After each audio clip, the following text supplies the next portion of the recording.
Again, good evening, everyone, and welcome to this special edition of the Protect the Pride series, sponsored by the Langston University School of Arts and Sciences and the Langston University March and Pride Band.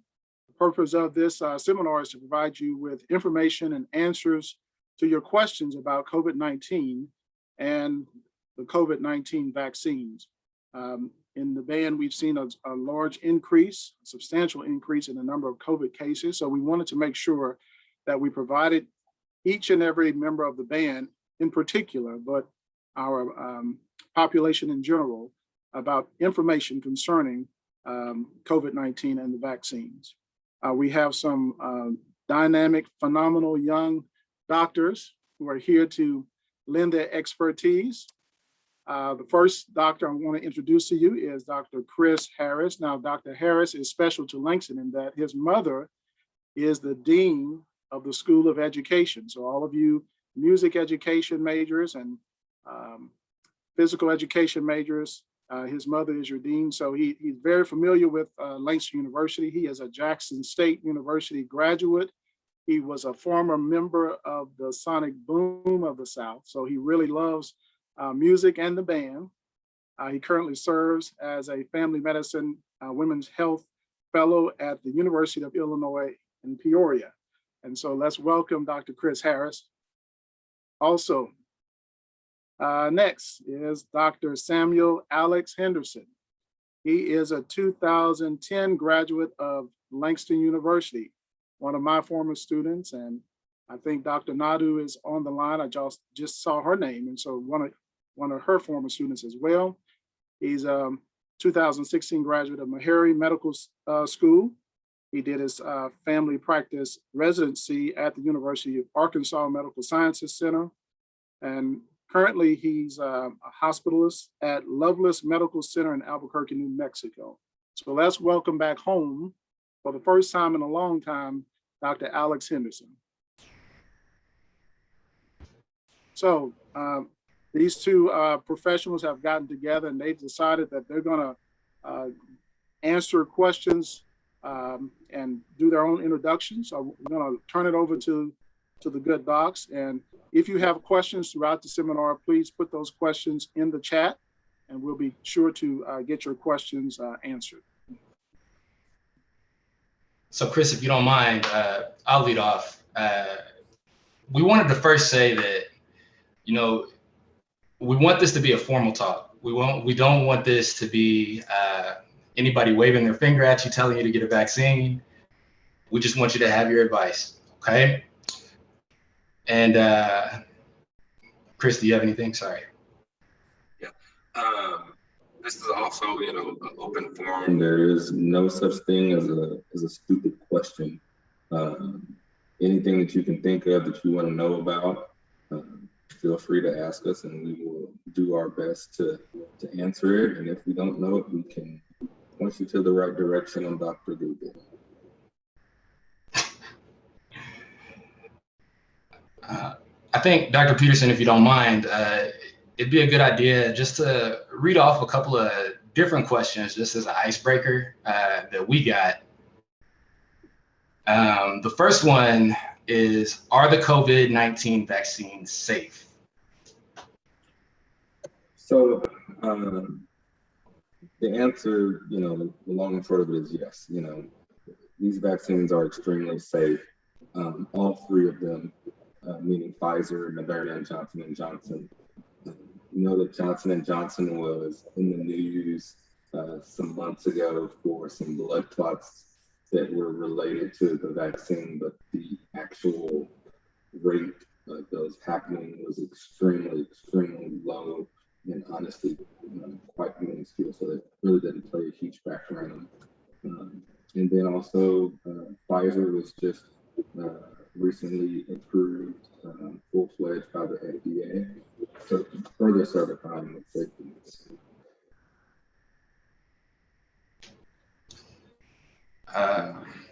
Looks like the next question for you, Dr. Henderson. So how were vaccines developed so quickly without compromising safety? So that's a good question. there was an initiative with the federal government and several private companies called Operation Warp Speed. So the different parts of the government, Health and Human Services, Department of Defense, which includes the military, had partnerships with vaccine companies to scale up manufacturing. So what does that mean? Essentially, they were making a large number of vaccines. And there were combined phases of clinical trials. So the different clinical trials can be, the pre-trial, where they're investigating the medication in animal studies. They're testing for reactions, all the way up to the clinical trials where they're actually using these vaccines in humans. Okay. This was all monitored by the FDA, who is the normal governing body over the safety of your medications. And this allowed an all hands on deck approach so that the government and these private companies could come out with, in a little over a year, a safe and efficacious vaccine. Next question we have. Actually, Dr. Harris, if you don't mind, I have a video that's about 1 minute and 30 seconds that actually shows how mRNA vaccines work. If you don't mind, I can pull it up. Yeah, go for it.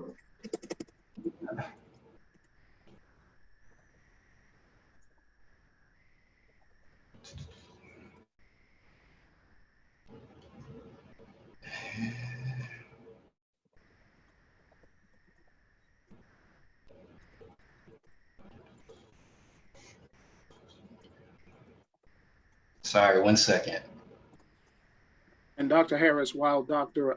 Henderson pulls that up, a question from one of the students: can the vaccine cause infertility in women who want to have children later on? No, there's no link to infertility or poor maternal or fetal infant outcomes as it relates to the vaccine.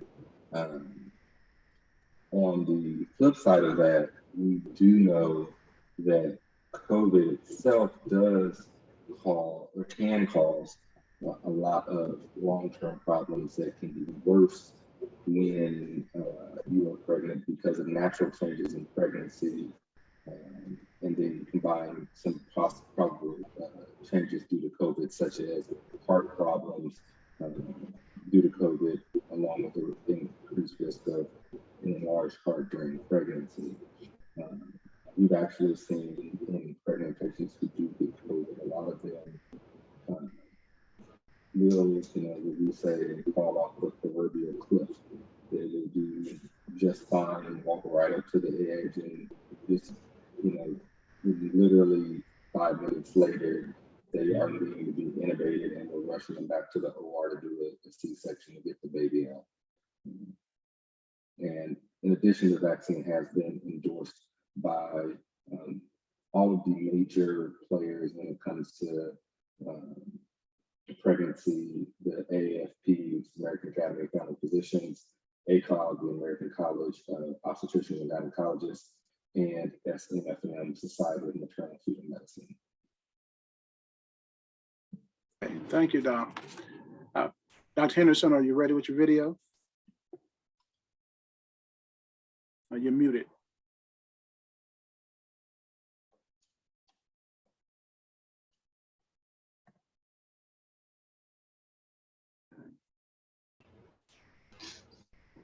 Can you see my screen okay? We can see you. We can't see the screen just yet. Okay. Well, technical difficulties. Okay. And if you all would please put your questions in the Q&A section instead of the chat. That way we can make sure that they do get answered and we don't miss them. So the next question, Doc, is what does the vaccine actually prevent? And that's from one of the students. What does it actually prevent? So the vaccine actually prevents severe disease. So the chances that you'll end up on a ventilator, the chances that you'll end up in the hospital, those are significantly reduced by the vaccine, anywhere from 94, 95% for Pfizer. It does not prevent you from getting COVID-19. It reduces the symptoms and reduces the chances that you get very sick and possibly die.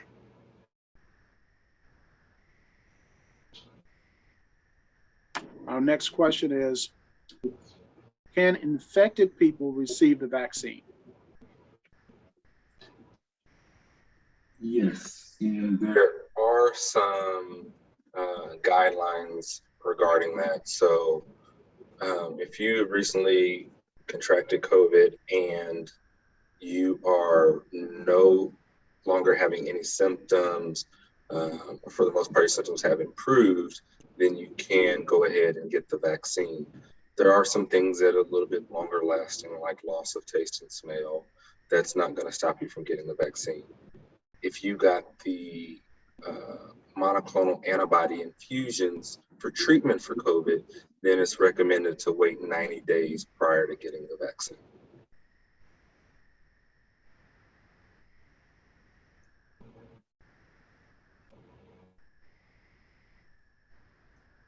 All right. And the next question is, what if I miss a dose? Will I need to start the series over? The information I found from the CDC says that you can actually get the second dose as soon as possible after your first dose. And my understanding is that you do not need to restart the series.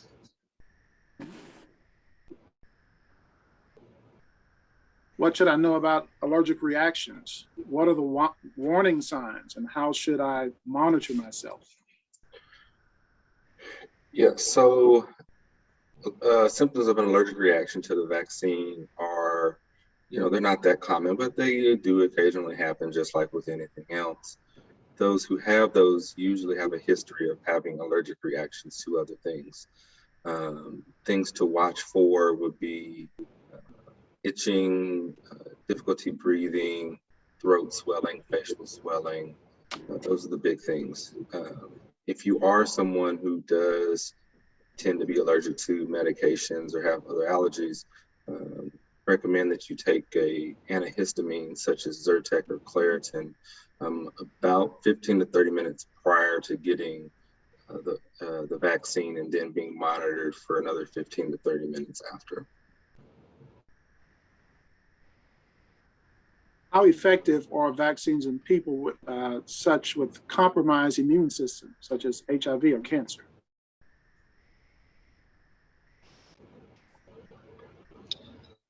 So the vaccines themselves are very effective across all demographics that are receiving them. It's better for an immunosuppressed person to get the vaccine rather than risk it and get COVID-19. Again, this is from Donovan Jackson. What about long-term effects of the vaccine? Can we be sure that I won't have any problems in the future if I take this vaccine? Well, as the old folks say, the only thing that we're sure of is that we're going to stay black and die. So that's about all I can be 100% sure of.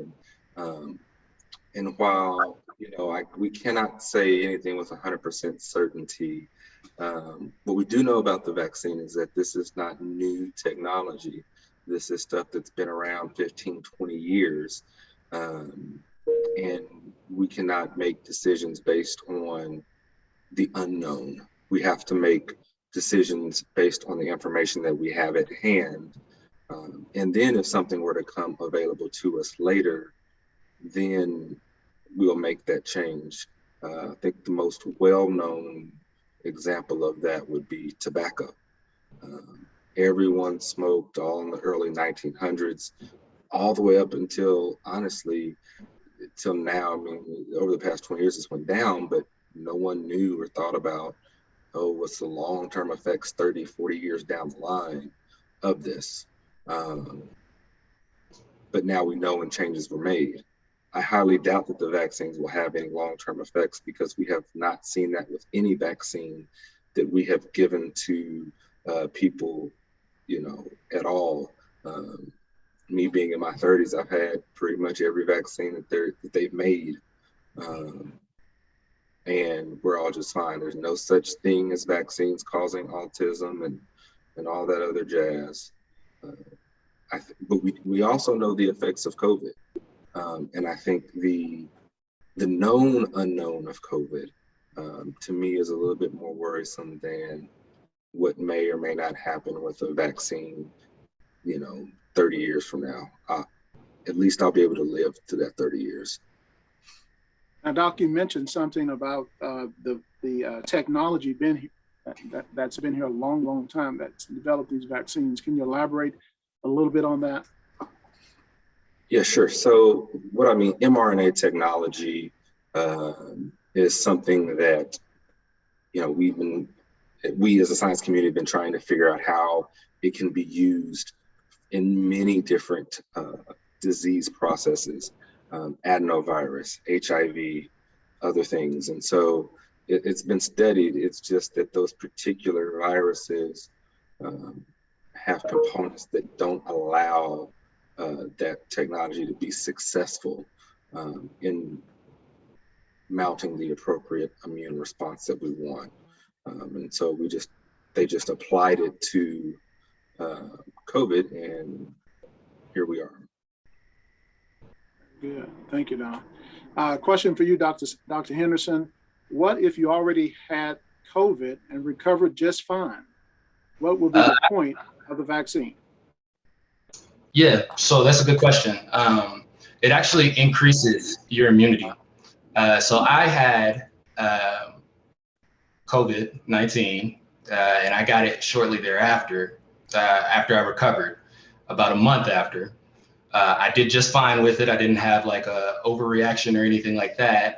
And some studies are coming out to show that can actually boost your immune system against the different variants. So it's beneficial is, I guess, the take-home point. How long does the vaccine last after you are fully vaccinated? That's a great question. We have no idea. That is something that is continually being studied.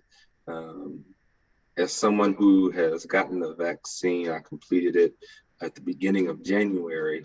We're 8 months in, and at this point, there's no booster shot needed. So I think the studies thus far are saying up to about at least a year is what we're feeling pretty comfortable with at this point. And we're just kind of taking it, day by day to see where we need to go. Okay, thank you. Now, Dr. Henderson, this is for you from Dr. Nadu. He said, what modifications, doses, etc., will be required before children under 12 can receive this vaccine? So I do mostly adult medicine, so I don't have those numbers, but I can certainly get you the information. Dr. Naidu is giving me another assignment. From Ashton Rice, she says, I'm allergic to penicillin. Will that be an issue for me taking this vaccine? No.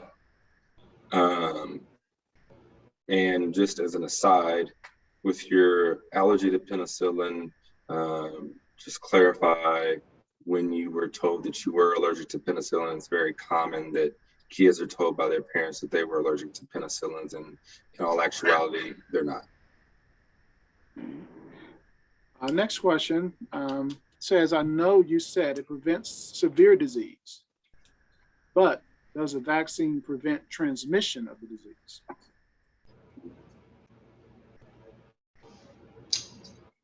So no, the vaccine reduces transmission of the disease, but to say that it prevents totally as a zero case-to-case rate is the answer to that question is no.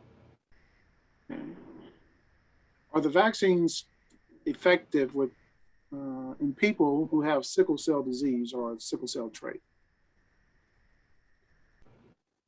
Yes, they are. The next question is, will we eventually get booster shots for the different variants of the COVID-19? So booster shots are actually becoming recommended. And Dr. Harris, do you know if they've been approved? I believe September 20th is supposed to be the date. Yeah, not sure about the exact date. I know as of right now, boosters are only recommended for moderate to severely immunocompromised patients. But I haven't seen anything about an exact date yet for the booster shots. Next question, which vaccines did you gentlemen get and which do you recommend? So I got Pfizer.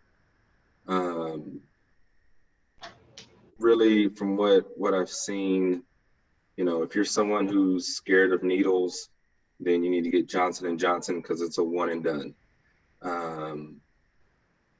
Statistically, Johnson and Johnson has also been the least effective, I believe, and we're splitting hairs here when I say that.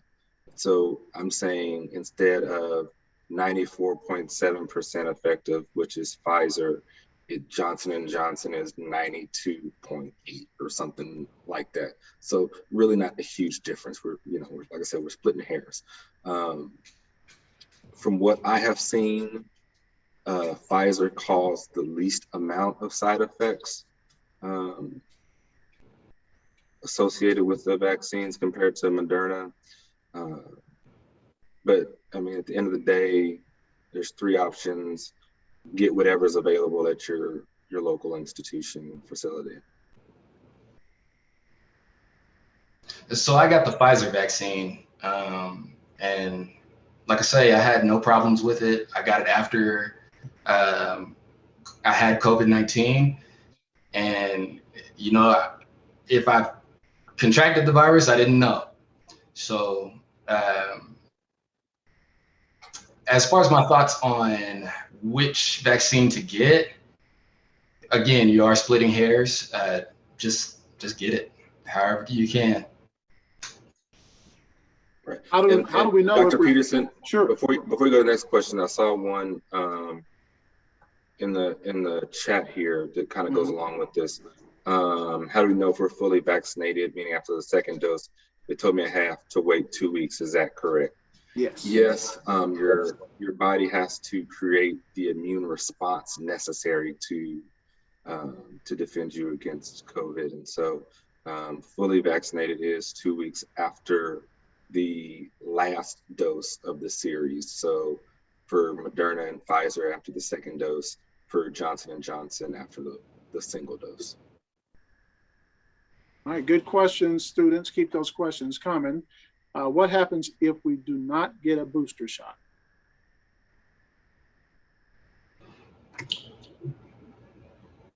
The best way to answer that question is at some point, we do believe that your immunity won't totally wear off, but it'll weaken to the point where you can get severe disease again. So the idea behind the booster shot is to continue to boost your immune system to recognize the COVID-19 vaccine. And you can look at it just like routine maintenance on a camera set. So you want the camera set to see everything that comes in, and that's what you're doing with a booster shot. You are giving your immune system enough information to keep up immunity against this virus. How many times can we get COVID if we already have the vaccine? As many times as you get it. It's simple as that. The hope is that, your body has created the appropriate defense mechanisms for what it's encountering. The issue is the different strains. And so we know the big one is the Delta variant that's out right now, but there are, I want to say, 6 or 7 known variants right now. And so you could easily say 6 or 7 times you could get it. But it's not one that you want to take the chance, because I believe that the more time that your body has to fight this and figure this out, you know, you may do well the first couple of times, but you don't know when your body's like, you know what, I'm done. I'm okay. I'm good for right now. I'm not going to fight. So a similar question is that are any of the variants resistant to the vaccine that we know of at this point? As far as we know, the Delta variant, I believe, correct me if I'm wrong, Chris, but has shown some resistance to the virus, and that's why we're encouraging you to get the booster to help boost your immune system. Yeah. What was Pfizer? Pfizer was, I want to say, 64% effective against Delta in preventing severe disease. So you got a 30% drop in your effectiveness. However, 60 is still better than 0. This is from Jason Martinez. Is there a specific time period we have to wait before we get the booster shot? As far as I know, once it becomes available, you should be able to get it. Yep, and they're going to more than likely recommend a timeline of when you should get it, and it's going to likely be very similar to the rollout of the initial rollout of the vaccine. So, you know, when a booster comes available, don't run up to somewhere trying to get the booster, and you just completed your series 3 months ago.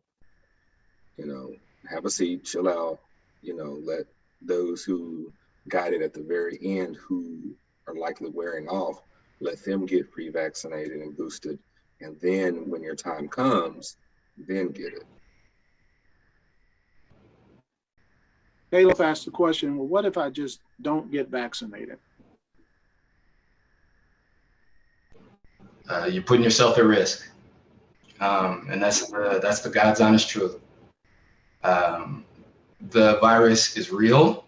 We put people as young as some of y'all in here on ventilators every day. It can cause long-lasting effects. You can have strokes.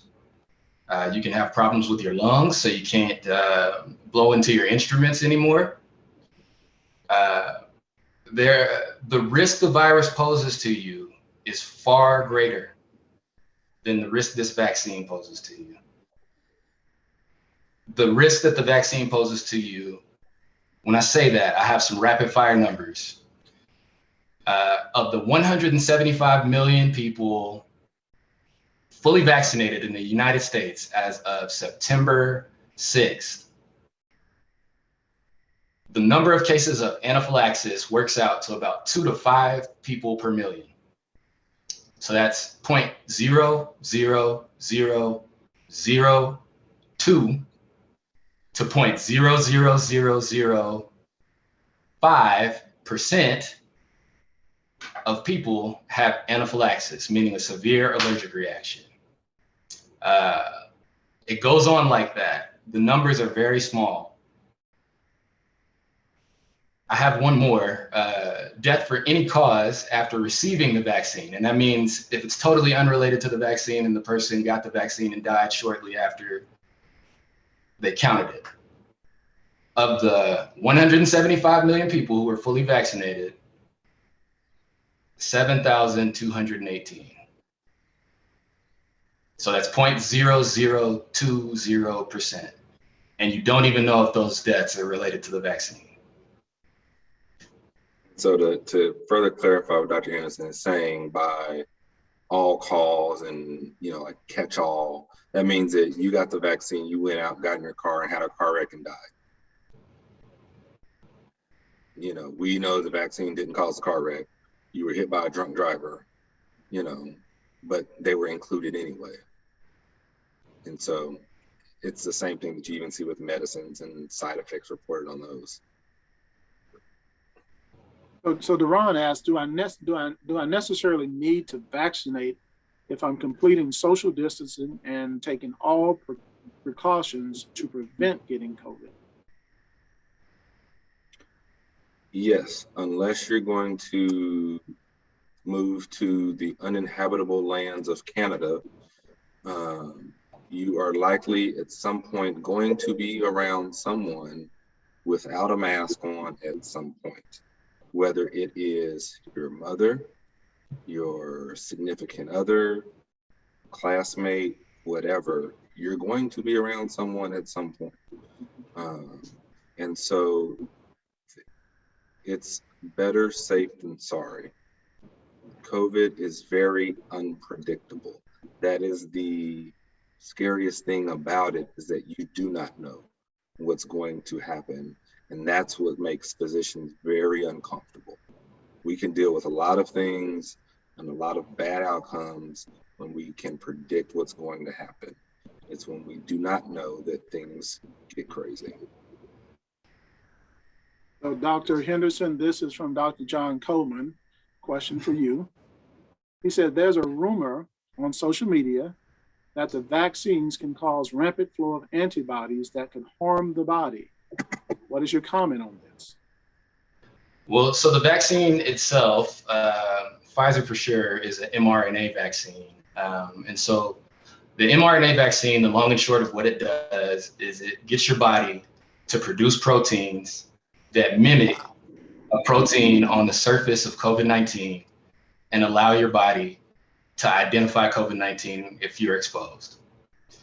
So to say that it causes rapid inflow of antibodies really misunderstands how these vaccines work. Other than the vaccine, what else can you use to boost your immune system? Really, our immune systems are pretty phenomenal.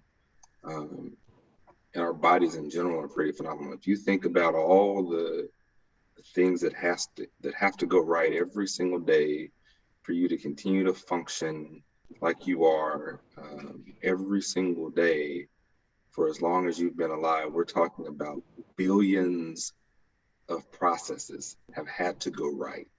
So naturally, your immune system is going to function extremely well.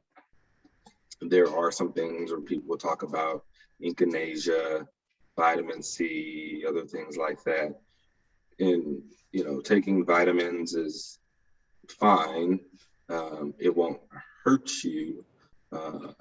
But for the most part, if you have a relatively balanced diet, you're not going to be deficient in any vitamins. So your body is just going to get rid of the extra because there's no need for it. The one thing that I would say that is very common is a lot of people are deficient in vitamin D. And so taking supplemental vitamin D can kind of help overall because it helps with your calcium and other things within the body. If you want to take vitamin C, go for it, or anything like that. There's really no harm. Just be careful if you're taking prescription medications because some things may interact with those. Very good. Dr. Henderson, Jesse says, I've got asthma. Is COVID worse for people with asthma? Absolutely. No question about it. Another question is herd immunity possible? And when does it come into play? Is it possible? Yes. Will it happen? No. And that's the realistic side of things. Just because I don't believe that the necessary people to make it happen will do that. Meaning there will be no government mandates and things like that. Should it be mandatory for academic settings, schools, and things like that? I believe that it should be. I believe in the greater good of humanity versus individual needs. And this is one of those rare things where I feel like that trumps your individual preferences because it is affecting everyone so it's very rampant and unpredictable. So as far as it coming into play, the thing about it is that herd immunity means that if, let's say, you got 10 cows, 9 cows are vaccinated, 1 cow gets disease, that 1 cow dies, and then that's the end of it. Whereas if you got 6 cows vaccinated, 1 gets the disease, the other 3 can also get that disease, and then the 6 will have offspring, and then therefore their offspring can potentially get it and so forth. And so, you know, the herd has to protect itself, and it actually weakens the overall strength of that said disease. Can I address one in the chat? Sure, go ahead. So how would the vaccine affect people with asthma or any lung and heart defects? The long and short of it is it takes away the disease itself takes away a functioning part of your lungs. The vaccine does not, okay? The vaccine should help people with asthma, any lung or heart defects, stay away from a very tenuous situation where you get a disease that that takes away a functioning part of your lungs. So those people have problems breathing anyway. And if you were to get the disease, this is going to worsen those conditions. So the vaccine is actually going to improve your quality of life by keeping you from getting the disease. Well, sorry, keeping you from severe disease. And let me take a quick aside here to speak to how we've all felt at one point, meaning that feeling of invincibility, right? As young people, as college students, you know, we're young, we're healthy, we don't have anything wrong with us, we bounce back, we can take a pounding and keep going, and we think that we're invincible. We've all felt it at that stage of our lives. But this is different because this is affecting everyone at all stages. And I know from myself, Dr. Peterson, Dr. Henderson, none of us want to be innovative, you know, and, you know, and being able to conceptualize that, right, when you've never seen it or never even done it on someone, right? Think about taking something a little bit narrower than a water hose and putting it all the way down your throat into the top of your lungs.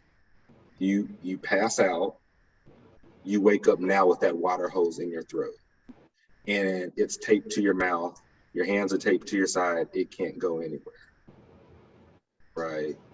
Like, it's not fun. It's not fun to have CPR performed on you, right? If you have to have CPR done, you know, there's a saying, if you're not breaking ribs, you're not doing it right? It's not fun. And so we don't want that to happen. We have to remember that, like, we're not invincible. As much as we think that we are, we want to have fun, we want to kick it, you know, do all of that. That's cool. There's consequences, and, you know, protect yourself, but also think about your family members and other people like that. You may be fine. That's not to say that grandma won't be. We have 2 similar questions in the chat. What vitamins do you recommend to someone who is trying to get over COVID currently?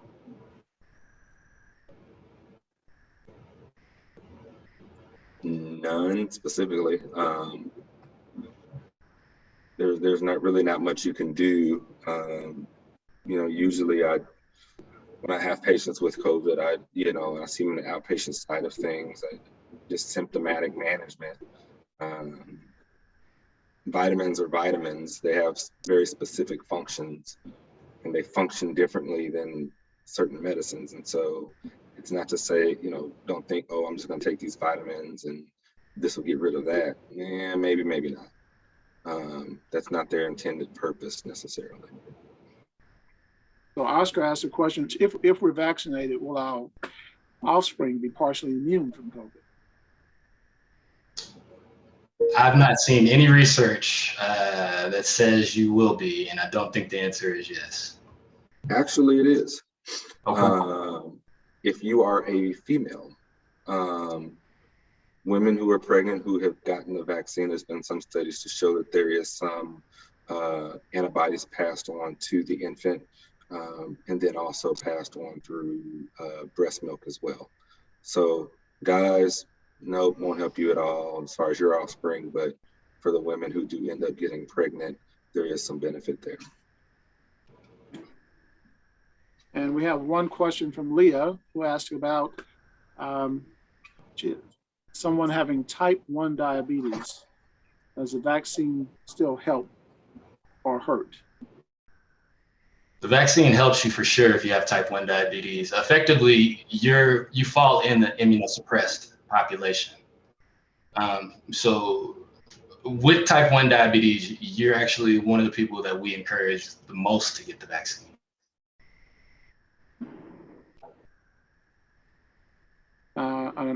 One question.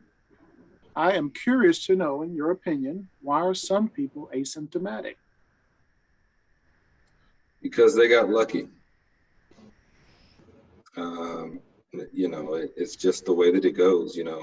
Why do some people, have one drink of something and they are above the limit? Some can, drink a gallon of Everclear and be fine. It's just, the way that it goes sometimes. It's part of life.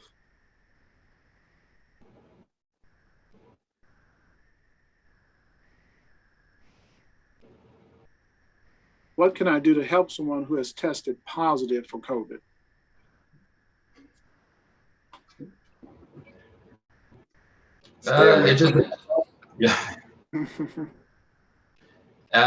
Yes, first and foremost, socially distance. But if they have minor disease, encourage them to quarantine and try to prevent the spread of disease. Take them some juice and leave it at the door. Take them some soup, leave it at the door, and just tell them to relax. And when they're out of their infectivity phase, they can come out. After I am vaccinated, how long do we have to continue to social distance and wear masks? Until we feel like it is safe to not do those things. And until we get a handle on things, and this is going to be a long one. And so you just might as well settle in and get comfortable wearing your mask. I've been flying a lot over the past month and a half, and the rest of this year I'm going to be flying a lot. I have to have my mask on from the moment I enter the airport to the time that I leave the airport. And it sucks when you're on a plane for 6 hours, plus you've been at work for another 12 having your mask on. Doctors are in masks, sometimes 2 masks for 12, 18, 20 hours a day. And so that's why everyone has to do their part. Wear a mask for an hour, it'll be fine. It does look like our questions are coming to an end. Any closing words for our students, in particular our band students who are in close proximity all the time with their instruments?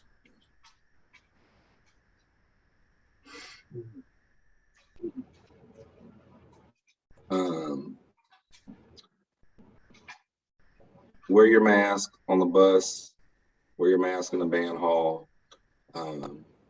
If y'all are practicing and It's just, you know, a section that's running through a part, flip your mask up, you know, pull it back down when you gotta play. It sucks. I get it. You know, I played trumpet, so, you know, it's annoying. But it's what we gotta do.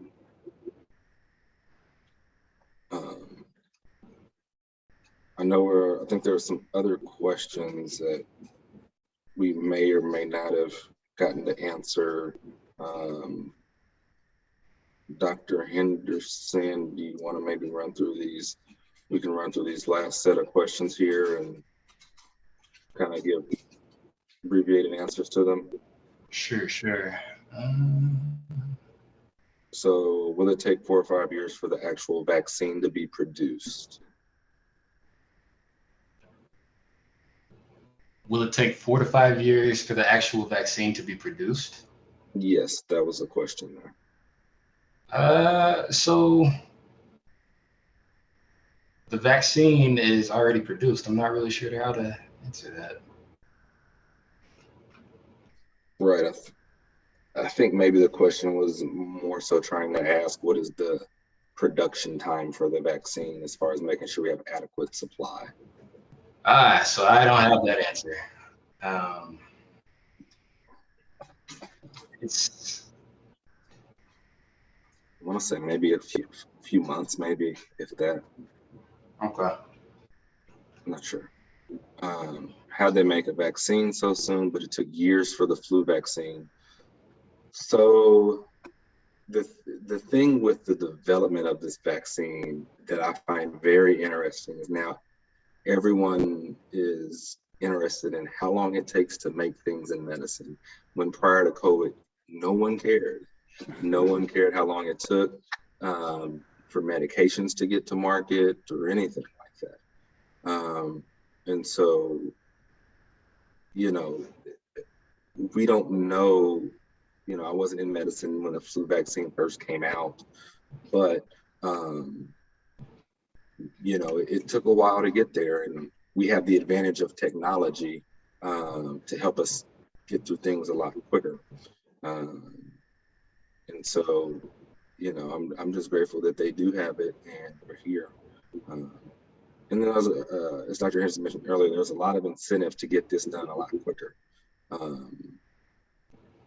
Even when you look at older diseases like the Spanish flu, things like that, we didn't have the global travel like we have now, to where it's truly shut down the entire world for, you know, going into 2 years.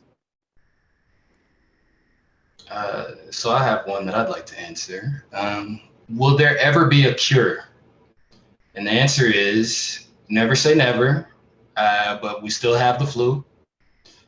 We still have a lot of different viruses in the world. I guess my best guess is that we're in for the long haul with this one. We're going to have to learn how to live with it. And part of that is getting vaccinated so that you don't get the severity of disease that you can get when you get this disease. Yeah. Couple of quick answers here. Has there been a reported mu case? I am not familiar with that one, but I wouldn't necessarily doubt it. Are booster shots equivalent to vitamins? No, they work in different ways. And I think we kind of talked about that a little bit earlier. Yeah.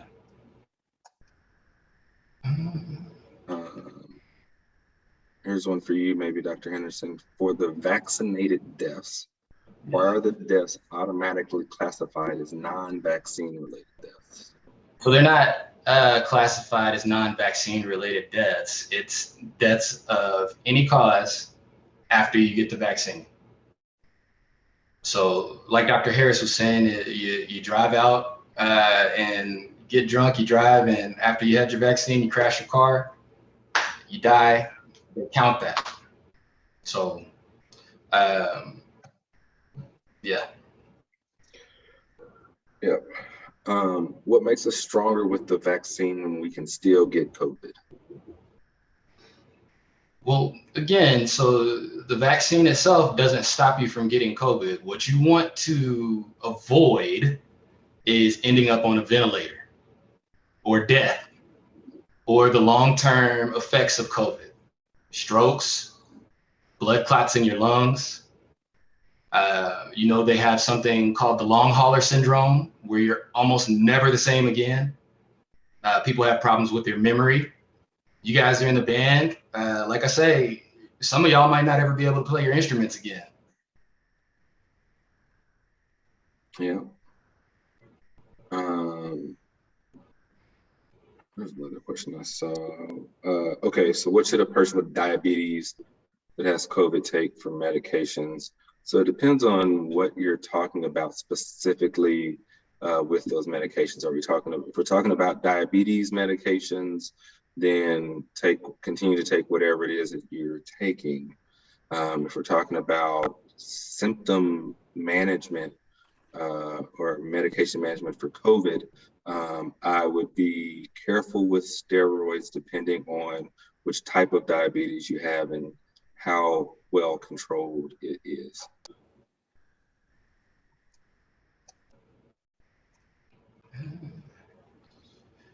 Are the chances of getting COVID-19 decreased if you are fully vaccinated? Your chances of severe disease are decreased. Yeah, and I think also that there may have been some studies so when they looked at the studies for Pfizer and Moderna, they looked at symptomatic disease, so they were unable to report contracting the disease, but Johnson and Johnson looked at contracting the disease. And I think there probably was some slight decrease there, but the biggest thing is, like you said, the symptomatic and severely symptomatic disease.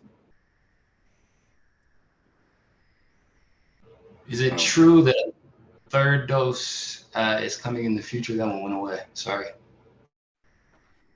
Yes, we're getting a booster at some point, and yes, it will be required for those who are fully vaccinated. Is there any way we can move practice to the auditorium to better practice social distancing?